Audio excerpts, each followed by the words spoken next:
Hi, I'm CJ and this is my RC channel. In this video, I'm continuing the process of the teardown and rebuild of the 124-019, and everything's looking good so far. The diffs are done and it's shock time, and I've taken all the shocks apart and drained them. And I wanted to see what the internals of our seal area looks like. And what we have is one plastic bushing that goes in first. Then we have a pair of O-rings. We have no spacer between them, which is kind of odd, but it's okay. I'd rather have two of these than just one. And then we have a little plastic bushing and our aluminum cap. Now, this may be a little overkill. You don't need to necessarily do this step if you are changing your oil. As I mentioned, when I first took these, started taking these apart and took them off, got the springs off of them, I noticed they had a tremendous amount of rebound, and I wanted to get rid of that. I prefer a more neutral shock. I don't like a lot of back pressure. So the means for attaching the piston is fairly simple. It's a 4-hole piston, and it looks like it's fairly precise. It doesn't look like there's any flash or anything like that from molding. There's this pin that goes through here. Make sure you don't lose those. That's all that holds this on. Once it's inside the shock body, of course, this pin can't escape, so there's no way to have that piston come loose. So it's a decent system. It's light and space effective. It's not any worse than C-clips or anything else. So I'm just going to take some of this shock lube. Now, this stuff is specially designed to prevent O-rings from swelling, and that can happen with exposure to regular oils. So it's a good idea to do this if you can. You can use good old green slime or any other shock seal lubricant or conditioner. And then once you've got them both on, you start your cap, but don't tighten it down all the way. Don't even get it snug, just get it close. Then slide the shock shaft back in, making sure to keep that pin between your fingers so you don't drop it. Go gently. You don't want to score or do any damage to those O-rings. And once you've got that through there, then you can go ahead and tighten down your cap and make sure that's nice and snug.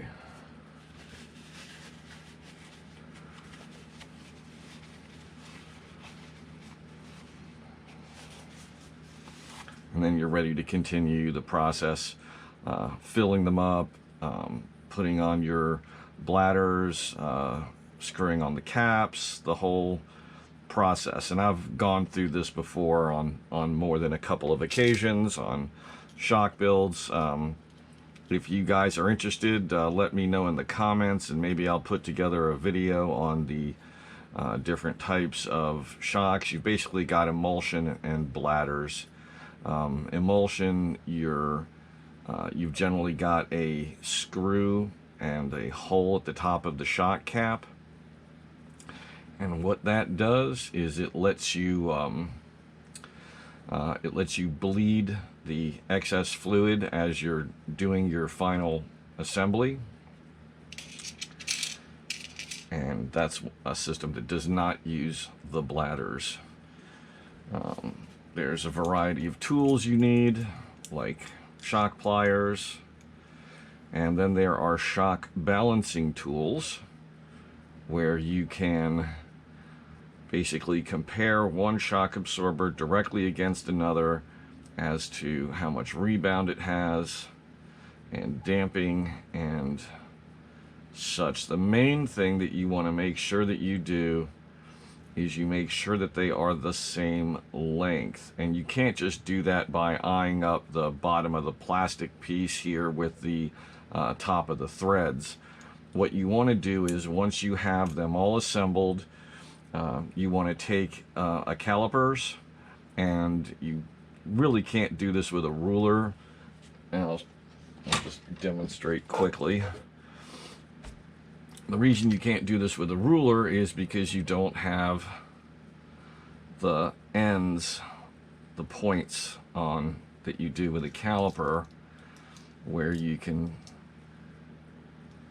basically put one in that eyelet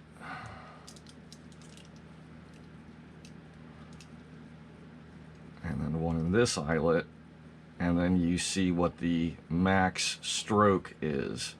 And then you want to compare them, and you want them all to be the same, or at least equal in pairs. If you have a different size front versus a different size rear, a lot of buggies have a larger rear shock, a taller shock, or trucks also with more stroke.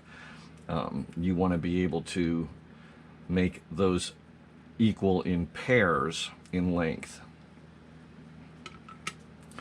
So what I'm going to be doing with these is I'm just going to fill them up with 32.5 and cap them off and try to make them a neutral build, and that may take a try or two, but I'll get there. And that's why I don't like the bladders versus emulsion. I find emulsion to just be more precise. And the first thing you want to do once you've gotten one of these started is slowly push the piston up, not too fast. You don't want it bubbling out on you. In fact, I probably overfilled a little bit. And then pull it down reasonably quickly. You want to get any air bubbles that are trapped under the piston out, and then just work on the next one while you let those bubbles rise to the top. You can see they're already coming up and popping. This is a fairly thin shock fluid, but these are small shocks, and we're not running heavy springs or heavy weight. This is what I'm going to start with. So if need be, I can always up the fluid viscosity later.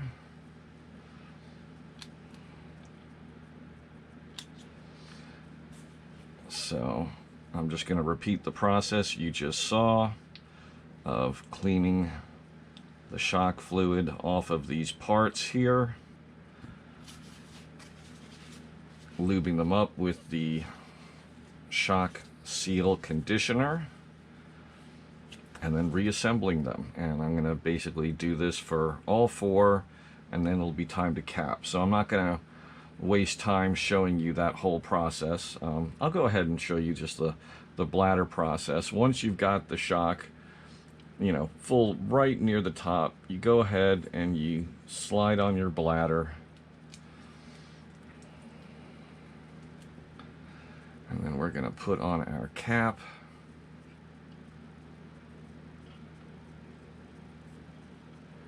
Always back turn until you feel the threads drop, so you don't cross thread.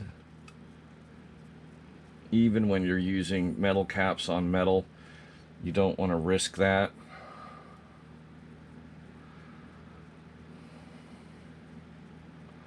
See, that's overpressured. I can't even push it all the way. So now what I kind of need to do, and this can get messy, is loosen the cap, and I'm pushing the piston all the way up, trying to bleed out that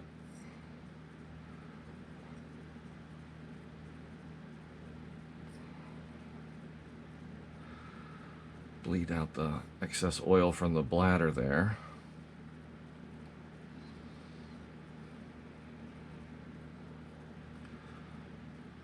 See, and it's still really tight. If you got too much back pressure, like I can't press it much further than there. I can if I really force it, but that's not what you want. You don't want the oil to be acting like a secondary spring.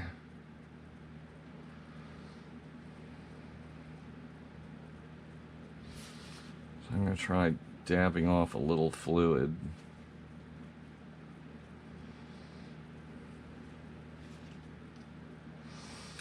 You basically know you've got these correct when you've got the right pressure or lack of. So you want to try to slide that in from the side so you don't get oil in there, or excuse me, you don't leave air in there.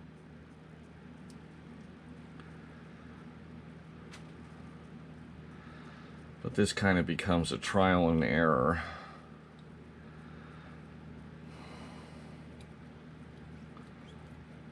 So a little bit of back pressure may not be able to avoid because there is a bladder in there and it is going to compress, but you want to feel the shock. You want to feel a decent amount of there's still a lot of back pressure on this. I'm going to do that one more time.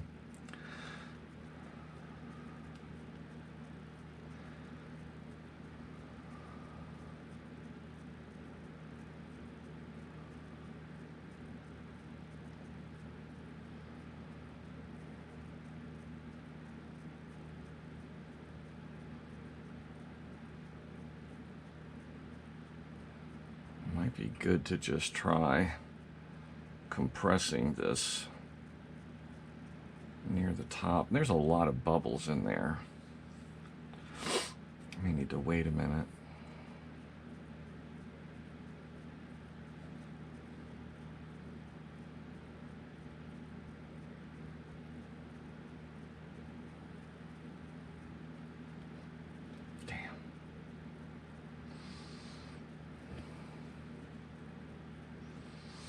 Okay, so what I'm doing is I've got the shock pressed almost all the way to the top.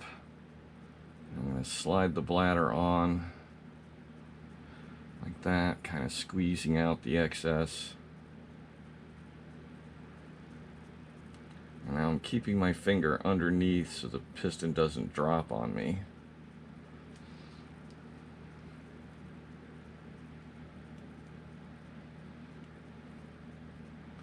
Try tightening this all the way.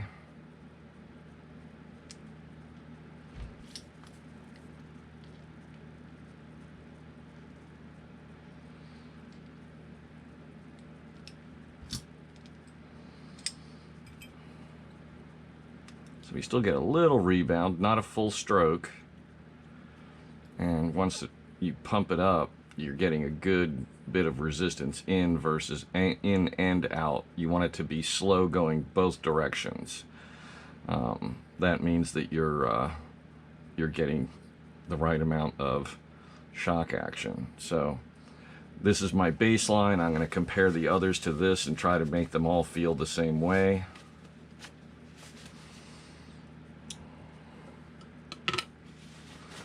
Just leave that there for now. And so again, you've seen the process now. That's how I would recommend that you do it. And again, I recommend that you clean these off. You can use a paper towel. You could even spray them with some motor spray if you wanted. I'm going to be content to just wipe them dry. And then use your shock seal lube / conditioner and reassemble. Do that to all four, fill them up, put them on, put on your springs. So I'm going to stop now and not bore you with doing all four. Okay, so all four shocks are done, but not completely assembled yet. Something I noticed when I was measuring, I didn't even notice during the assembly because they're so close in size. We have fronts and rears. The rears are just slightly longer. So, hooray.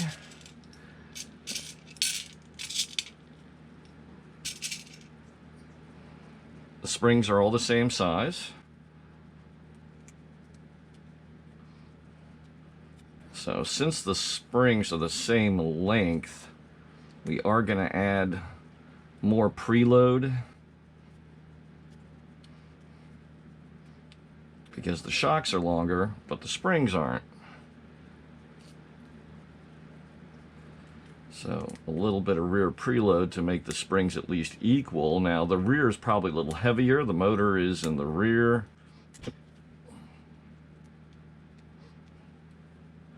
I gotta replace that LED. Thing is twitchy.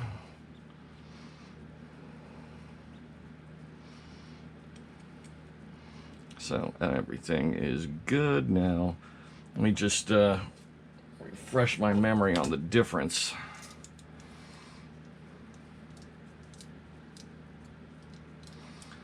If I recall, these were 74 and these were 68, so 6 millimeters.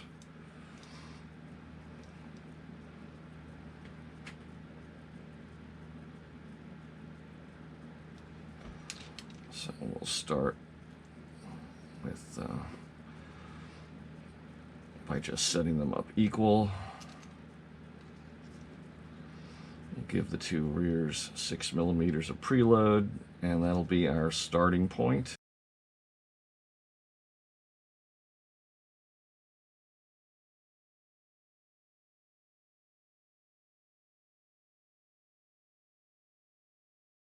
Cool. So now it's time to put them back on. Simple enough task. Rears.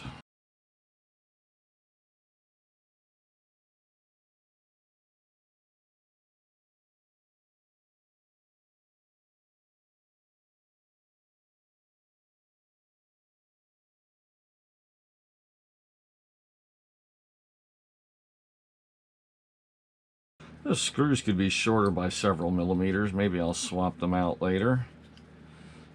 I'm not gonna waste titanium hardware on these or anything like that, but I've got plenty of stainless hardware.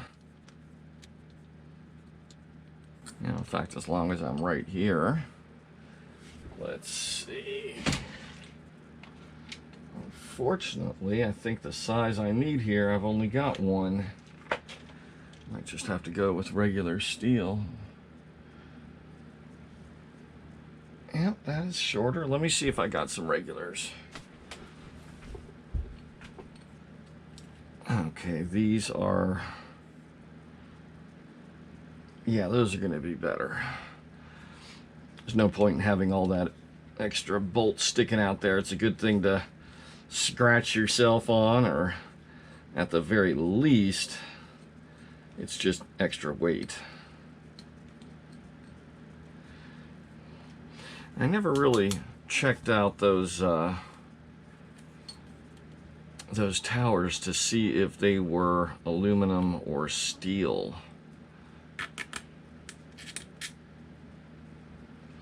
I know a guy who does custom carbon. I could always map that out, do it up in CAD, you know, just measure it and send him a file, have him make me a couple of carbon fiber ones.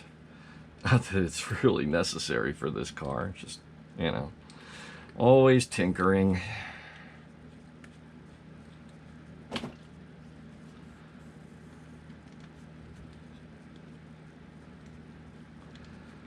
See, what counts is that these are long enough to get the nylon locking ring onto the threads, and they certainly are.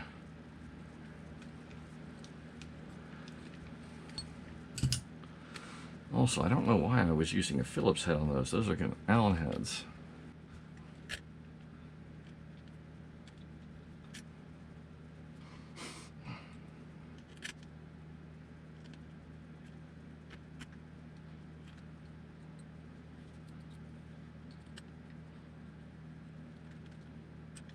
There we go.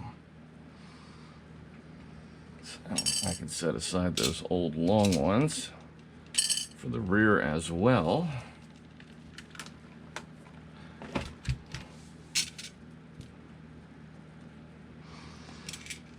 Now, the reason I didn't attach them is because it's time to start the tuning process.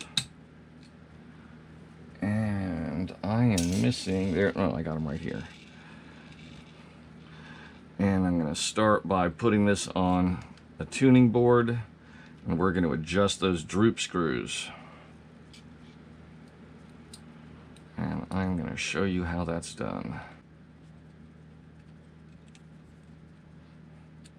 Now, tuning board is definitely something that you guys want to get your hands on eventually. If you don't have one now, put it on your list of tools to purchase. And there's a lot of them. It's a long list. That's another thing. If you guys are interested in that, if you'd like me to put together a full list of all the, you know, kind of mission critical things you need, and then kind of, you know, like what you should bring to the track with you, let me know, and I can certainly do a video on that as well.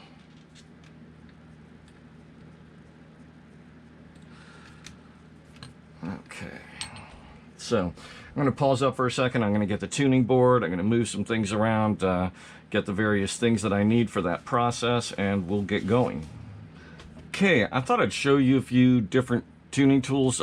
This is a tuning board, and this sticker is a separate purchase. The board is just a very accurately flat board.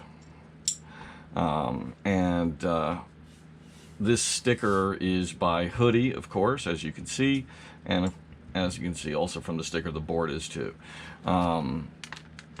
They sell these in different sizes and different scales for different types and sizes of vehicles. So anyway, some tuning items you need. You need blocks to lift up and level out the chassis. And that's all they are, is you know, an accurate block. These are made by Yale Racing. They're fairly inexpensive. It's just anodized aluminum. So that allows us to, you know, level out our suspension arms. We're going to be starting with doing our how much droop we're going to have in our suspension, and that's kind of going to determine our minimum ride height or maximum amount of suspension droop. This is a shock tuning tool, and you have a slider that moves up and down, and then you have a rocker that's on bearings, so it's very smooth, has very little resistance. You put a shock here, you put a shock here, and you press this up, testing the pressure on them, and if the needle stays more or less in the center, that means you've got them well balanced. If it starts dropping off to one side, you've either got too much spring or you've got too much damping or some other issue, something's binding. Damping really shouldn't be an issue. I mean, if it does it when you're sliding them up, and the springs are the same and they're at the same amount of preload, then you may have a difference in damping. So you can test these without springs to check damping. You can put your springs back on once you've got them balanced and test the spring weight adjustment. They're not very expensive. Well, I mean, that's relative to how much money you have to spend. If you're just getting started, this is probably not one of the first things you want to buy. The first tuning tools that you want to buy is a set of blocks and at least one ride height gauge. Probably should get more than one. A thin one like this and a taller one if you're running off-road. This is another item that's kind of a luxury, you could say. These are made by DE Racing. They make wheels, among other things. Wheels are one of the big products they produce, though, and these are tuning wheels. This insert here, the black plastic part, you can get in several different sizes and different offsets for different types of vehicles. This is 12mm hex. You can get 17mm, and you can get the wheels in at least 2 different sizes. Now, what this allows you to do is you never want to try to tune a car on a soft, spongy set of tires. Like these are not something that you want on the car if you can help it when you're tuning, because things like your camber and stuff is going to be hard to measure accurately because of the softness of the tires. These are hard rubber and the wheels are rigid, so when this is on, you put a gauge up against here, or you're eyeing it up against these lines to check your how much toe you've got. You're going to get as accurate as you're going to get without using a specialized setup that you actually mount in place of the wheels. This is another type of ride height gauge. This is really good for off-road cars because of the amount of variance it has, up to 50 centimeters, 50 millimeters. So,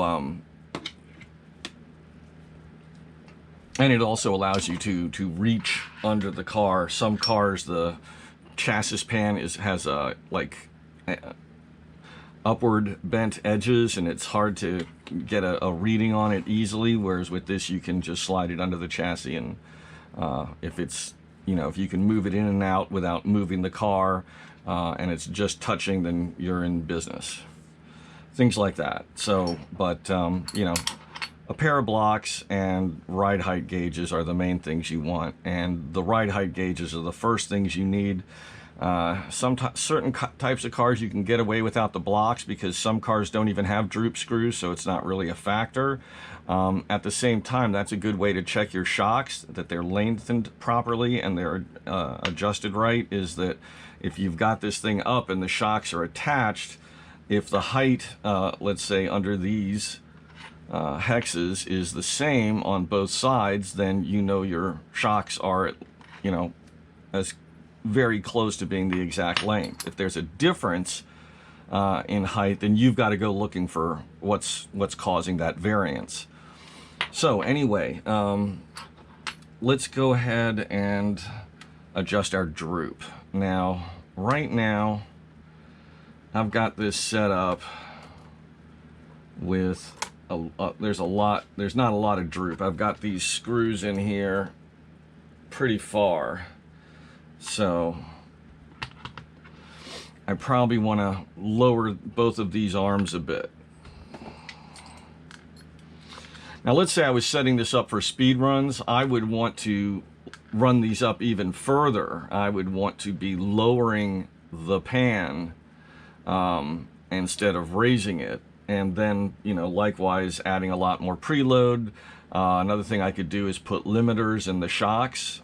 You can put spacers underneath your pistons, basically just plastic washers that will, in other words, for each piston, each spacer you put under there, you're shortening the shock absorber, which means that you're reducing the overall ride height. You're also reducing the amount of travel the suspension has, but if you're doing speed runs on asphalt, you don't need a lot of suspension movement. In fact, you don't want a lot of suspension movement. You don't want the car to be pitching forward or backward, rolling left and right. You want it to be really tight. So, just things to consider. Off-road, of course, is completely different. So as you can see, as I turn this screw, I'm lowering this swing arm. A good place to measure is under the front of the swing arm.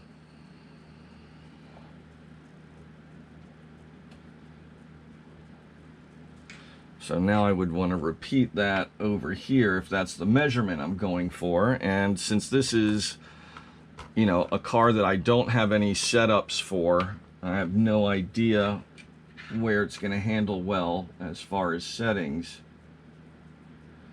So I'm kind of having to eyeball things. And what I'm doing here is I'm kind of just coming in from the side to see where things are changing. In other words, when the if I move the arm under here and it starts lifting the arm, I know that I'm too close, like that. You may not be able to see that.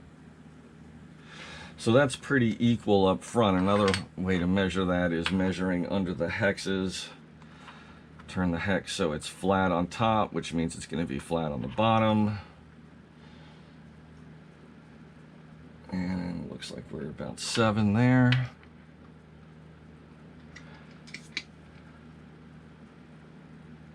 Or excuse me, that's 11 millimeters up.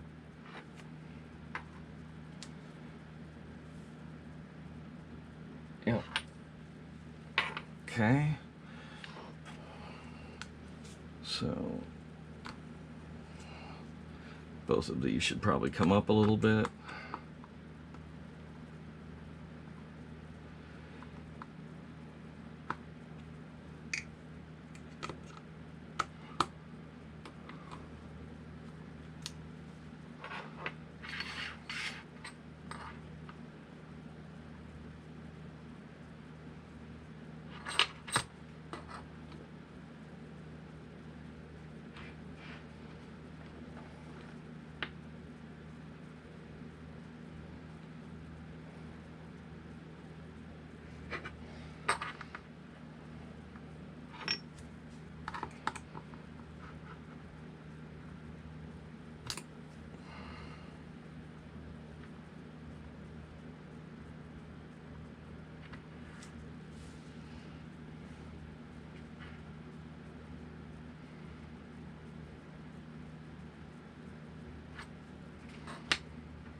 Okay. So now our droop is the same. Now it's time to do some camber.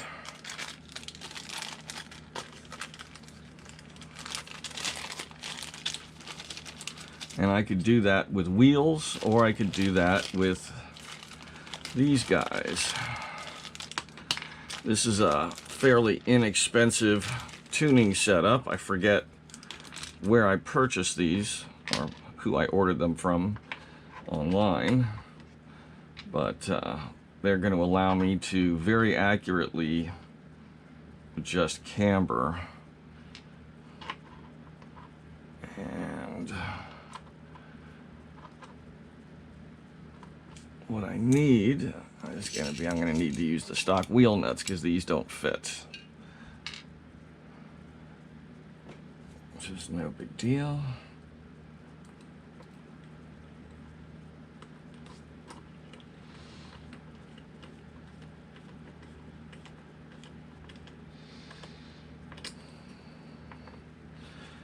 They don't have to be crazy tight, they just have to be snug so they don't move. And again, I'm going to be leaving the shocks disconnected.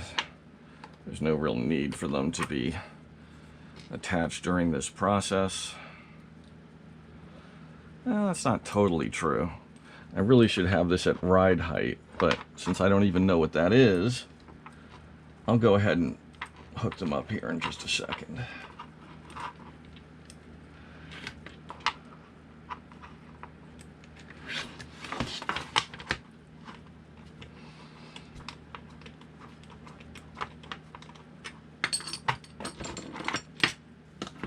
Okay, let's get our shocks attached here.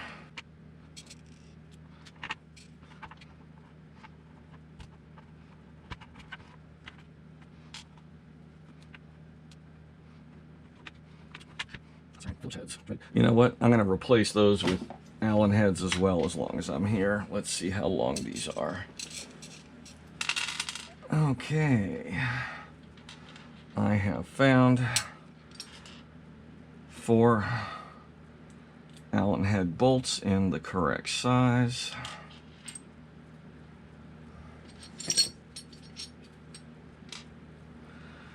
This is one of the reasons I save stuff. You never know.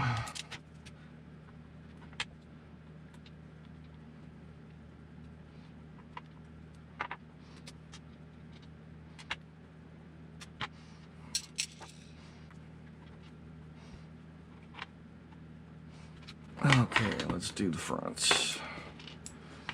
Since I don't need these, throw them back in the storage bag.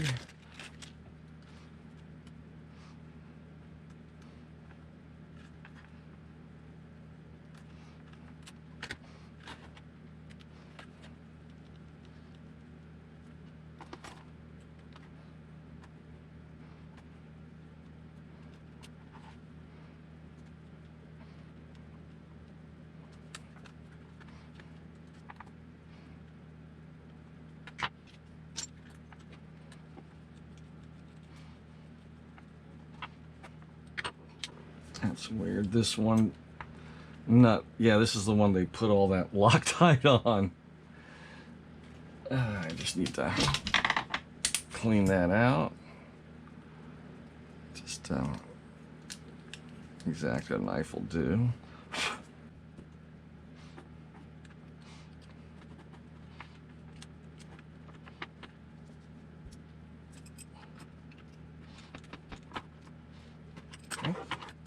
Again, doesn't need to be tight, just needs to not be moving around.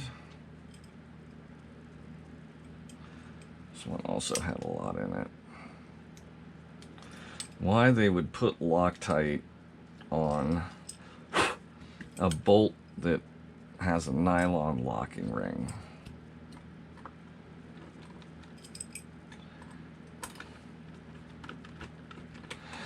I really think this is a nice car. I think that the assembly is done badly. I wish it was offered as a kit instead of a ready to run. Okay. Now, during this process, okay, first thing we need to do is figure out which way our turnbuckles turn to tighten them. Now, it does look like they've done them all the same. In other words, if you look here, you can see that where we make our adjustment is the left side of the car. The turnbuckle is shorter. On the right side of the car, it's longer. And as you can see, it's the same on all of them. Now that's what you want. That way they all turn the same direction to expand and the same direction to contract. I don't like the ones with holes in them, but you know, again, for the price of this car, I'm certainly not going to complain. At least they gave us turnbuckles, most kits in this kind of price range. I did a little looking around just for kicks, and there wasn't anything under several $100s that didn't just have solid plastic arms that you can't do any adjustments to. So now we do have a real toe issue. If I turn this so that it is, let's see, the car's right about center there. If I turn this so it's straight,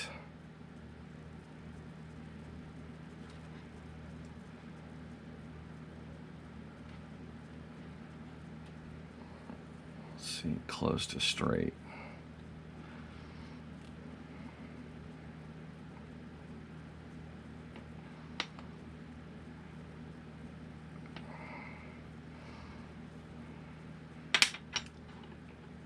Look at how far off this one is. And that's a really dramatic angle. So what we're going to need to do is push both of these out a ways. We want to try to keep this centered. So I need to turn this so I can look down at it from above.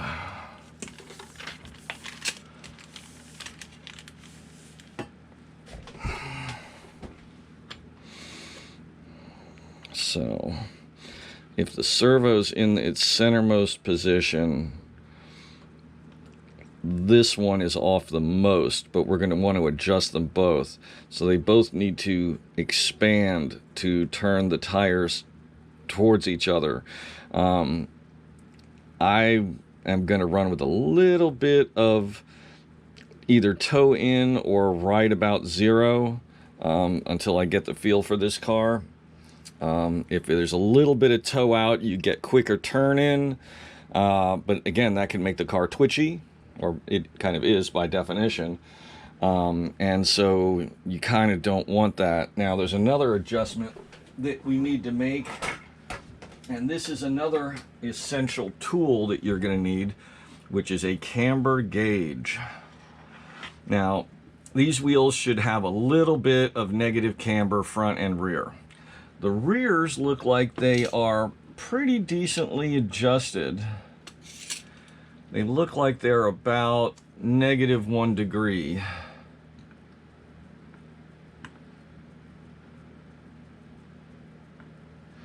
But the fronts, this one in particular, are really leaning inboard by a lot.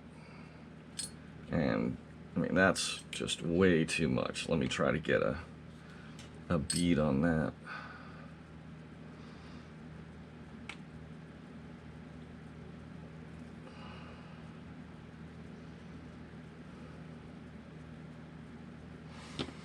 I need to slide this over.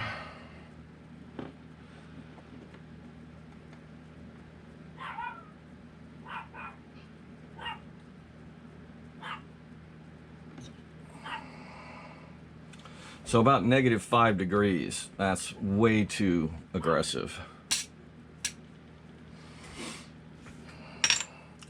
So, because one thing can adjust another or have an effect on another, particularly adjusting the camber can have an effect on steering. In other words, as we move these out, we're also moving these 2 points a little further away, and that's going to throw off our steering even more. So before we try to adjust the toe, we want to get our camber correct for each wheel. So let's see, probably the easiest way to do these turnbuckles is going to be to just, and that's going to be tough because you can't really wrench on them.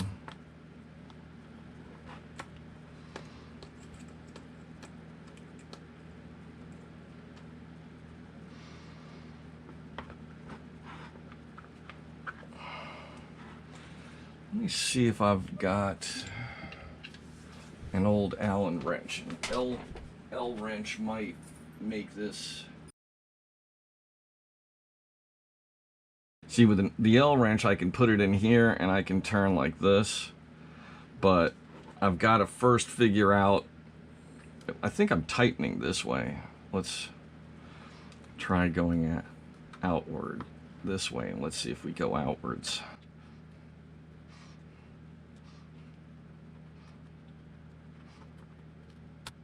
I can't tell for sure. Let me check the gauge.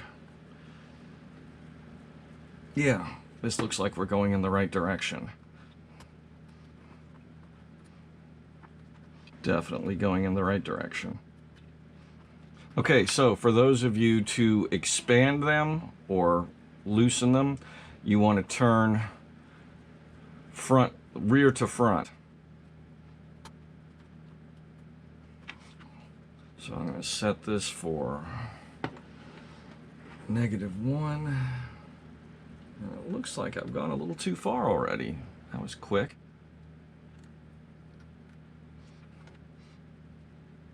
little more.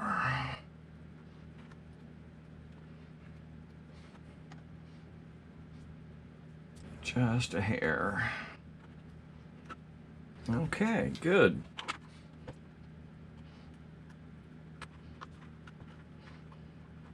It's harder to do these because they are facing the other way, which means the adjustment hole is closer to the springs. But so be it.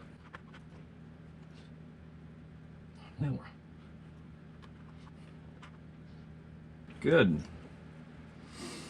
Okay, now it's time to adjust toe, and since we know which direction things move, should be easy enough.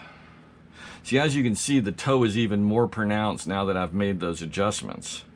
So it would have been fruitless to have adjusted the steering first.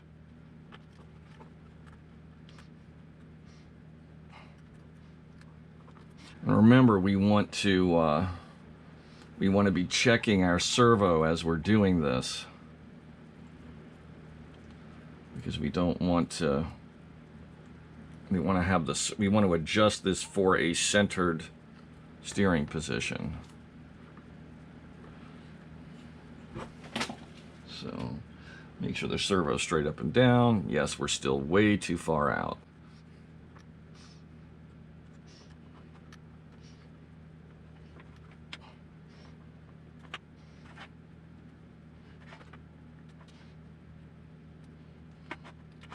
Okay, servo straight up and down. And we're still a little bit, we're getting close to straight, but a little more.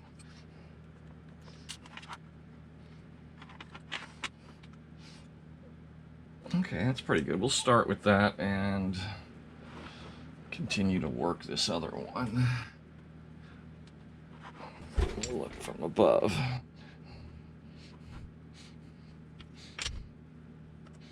Okay, I need to back this one up a bit.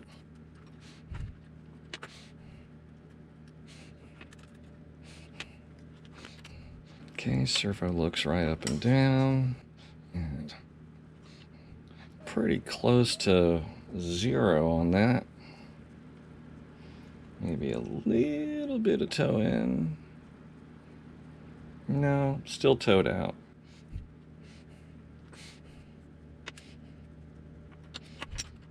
Okay, get the rear centered on the board. Get the front centered on the board. Looks like we got a teeny bit of toe in there.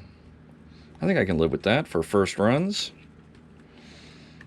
Okay. And we'd already checked the rear, and the rear looked like it was spot on, so we've got about 1 degree of negative camber front and rear, and we've got maybe a degree of, it's hard to tell whether it's a little toe in or a little toe out, but it's right on the line. We're pretty much center. So I'm good with that too.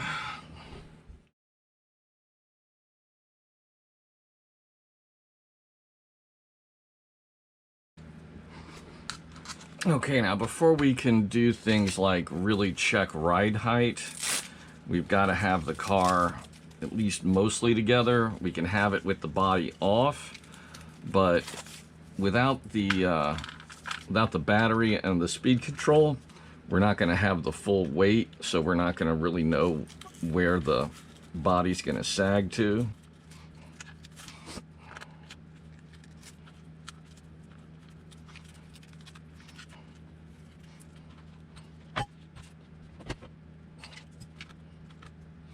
And we're still towed out a good bit, looks like. Hard to tell right now. We'll fiddle with that later. Let's get it together. So, yellow goes to red,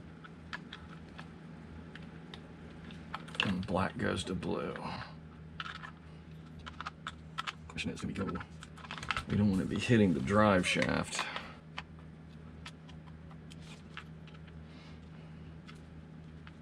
It's too bad this isn't long enough to be able to put this over here, and this is too big anyway for that.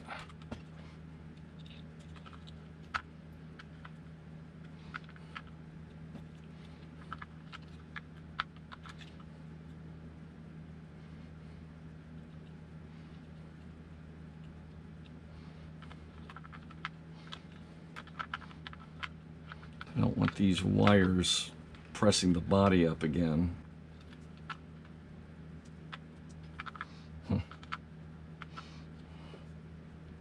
Looks like I really need to trim a piece of this plastic runner here. I hope it doesn't have a negative effect on the stiffness of the chassis, but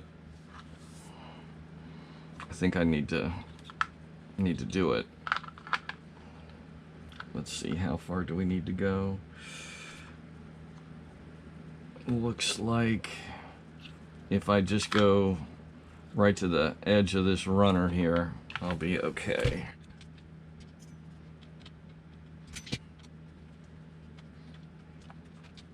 Now, that wasn't tight on there at all. That wouldn't have done much for body stiffness anyway.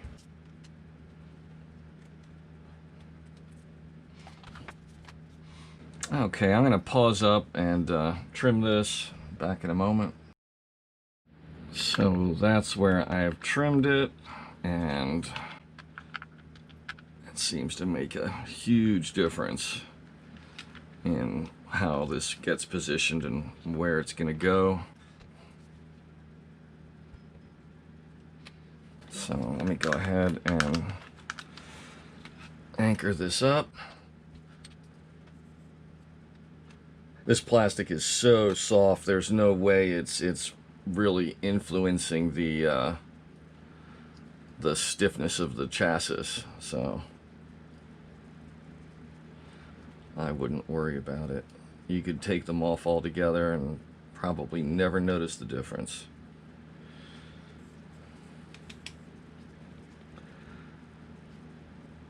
And these screws, first off, the plastic is so soft you can barely tighten the screws into it. Second off, because it's so soft, it can't possibly add much stiffness to the aluminum. And the aluminum is angled at the edges upward, which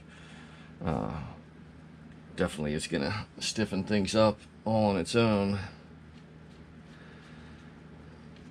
It's not a flat pan. If it was flat, that would have there'd be more potential for it to flex, but because it's been the aluminum has been bent at the edges upwards, that pretty much precludes any flex.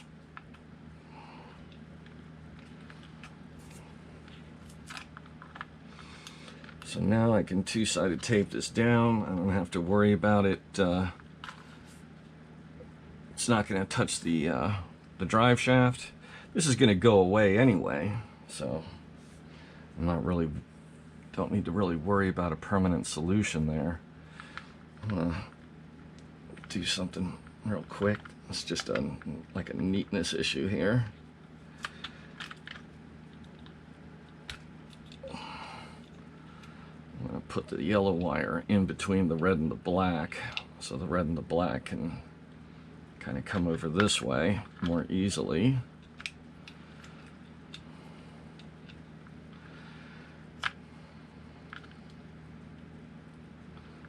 When I meant red and black, I didn't mean this red and black, I meant that red and black, my battery connection. Make sure those are plugged in tightly. And then these I'll probably just anchor down or something, so everything is nice and low.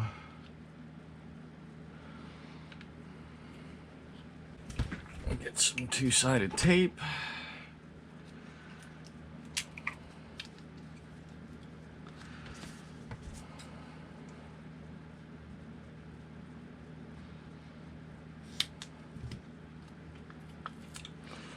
And that's going to be even more problematic because the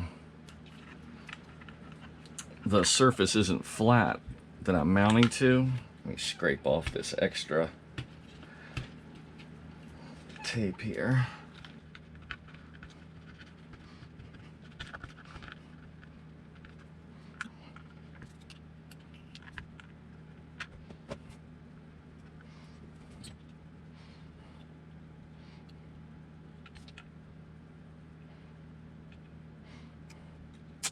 Probably need to do a couple of thicknesses there because of that difference in height.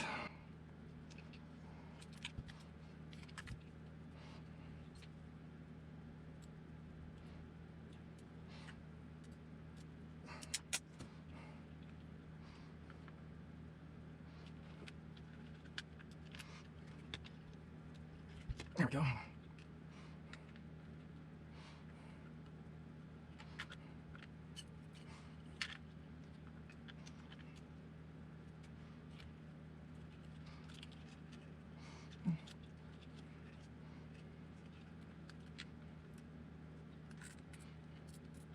Don't need to make that tight, just need to get it over there. Don't want to interfere with the servo either. So that looks good.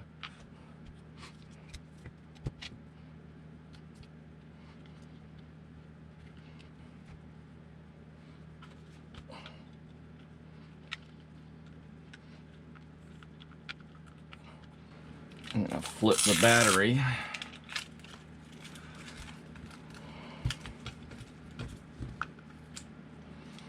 I wonder if that'll reach.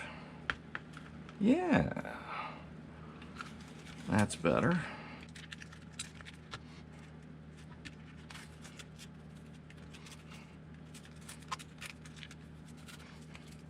There we go. See, now with it this way, the battery is, or the wires, excuse me, for the battery are going to be more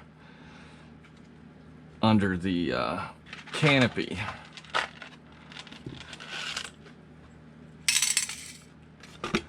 In other words, they're going to be under this section right here, the taller section. So we don't have to worry about that. In fact, I could even ditch the body pins and just put some stick-on Velcro on this body and not use pins at all. But I'll worry about that in a future mod. So we're just about back together here. Just throw out a little trash and mount the rear wing.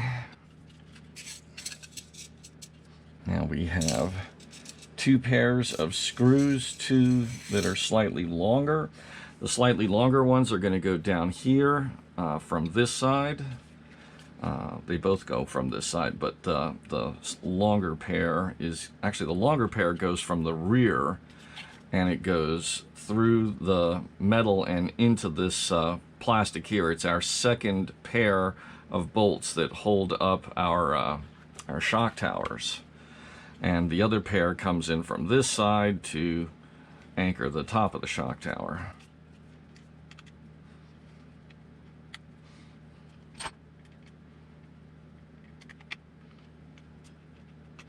And just like all the other screws that are into plastic, go easy on them.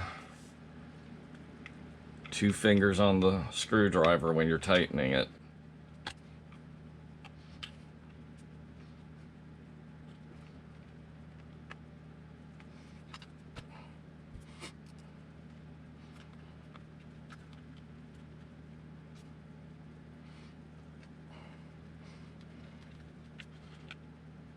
You can replace these 2 plastic uprights and this piece. They come as a threesome for, I think it was like $3.29. Ridiculously inexpensive. So if you ever break those, you can replace them. So let's see how much. So we don't have a lot of sag up front. Couple of millimeters, not much. And the preload adjusters are all the way at max, so we can't make this any lower. Well, yeah, you know what? I'm gonna move the shocks to this front mount. Okay, we have these 2 holes here, not these 2, these 2, and then the ones that are already in use. Those we can adjust the angle of the shock. Now, if I tip it down a little bit, it's going to give a little more leverage to the shock on the shock absorber. It'll effectively soften it a little bit. and so hopefully that'll give us a little more front sag, unless I can get some other springs for these. There's not much I can do about that. Oh, that's right, Allen heads finally.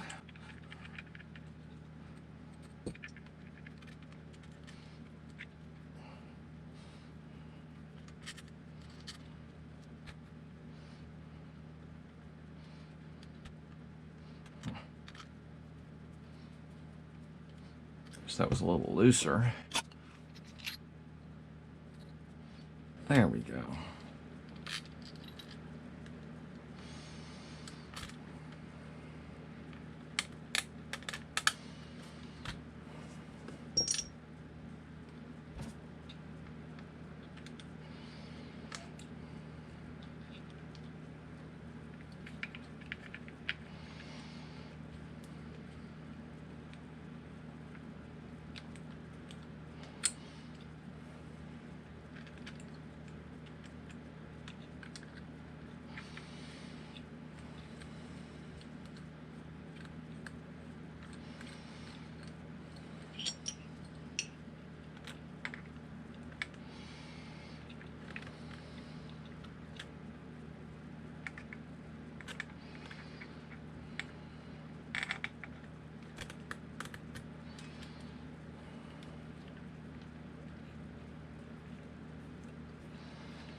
Just taking a little material off the front edge there, and that makes these slide on a lot easier.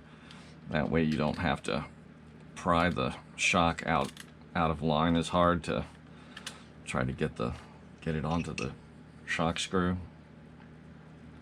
That would be really tough with the old screws, which were longer.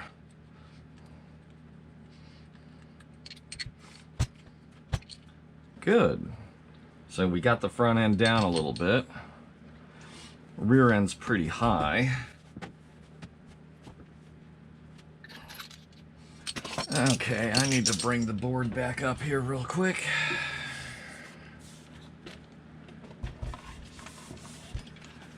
So back here, I can adjust the preload. Let's see what our ride height's like back here.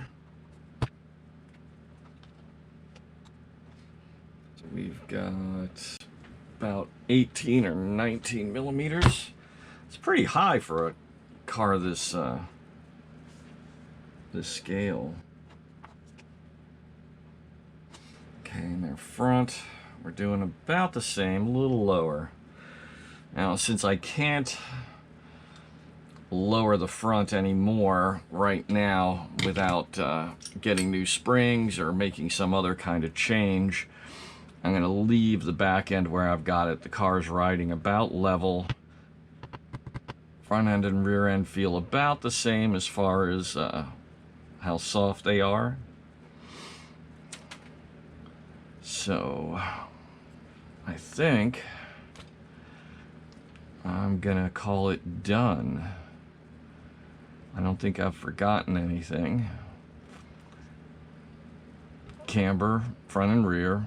Toe, ride height front and rear, droop gate, droop screws. That's about all we got. Okay.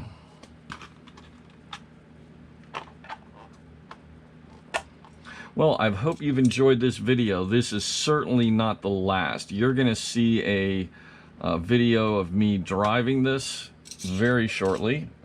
Supposed to get as much as a foot of snow tomorrow, so I may be able to get out ahead of it and do some runs, get a top speed for us, and just kind of see how it drives, do a little filming for you, and then I'm probably going to go right to swapping out the speed control and the motor.